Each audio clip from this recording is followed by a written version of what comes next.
often there's a very big difference between what people talk about and what they do, and what's illusion and what's reality. And a subject that fascinates me quite a lot is the subject of truth. Do you think truth ever has to be justified? Very interesting question. I'm going to attack this with an anecdote. When I was studying law, I sat next to a girl called Patricia, who was a very brilliant girl, very accomplished. She had a degree in medicine, but she decided that she didn't want to become a doctor. She wasn't one of the numerous people who'd failed to finish her studies, and she was doing law. She was brilliant, she was beautiful, she was cultivated, she had class, she had it all.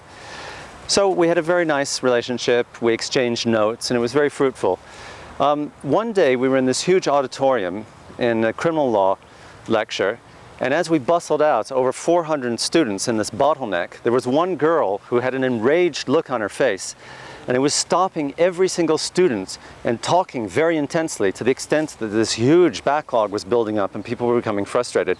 But because we sat in the front of the lecture hall, we had to wait. So of course we were very curious as to what this girl was saying. So finally it came our turn, and she came directly up to Patricia and she said, "Somebody has stolen my notes and I demand to search your bag." I didn't have a bag. And I thought, it's interesting, let's see what this very sophisticated friend of mine is going to say.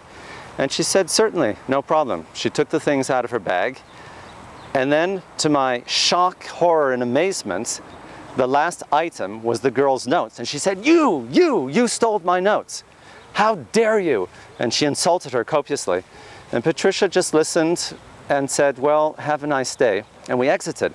So in the corridor, I said to her, "But how could you possibly have remained, first of all, how could the notes possibly be in your bag? I know you better, you'd never steal notes. And how could you have remained so calm in the face of such a situation?" And she said, "I don't know how the notes got in my bag. I probably put my papers down on top of them and picked them up by accident.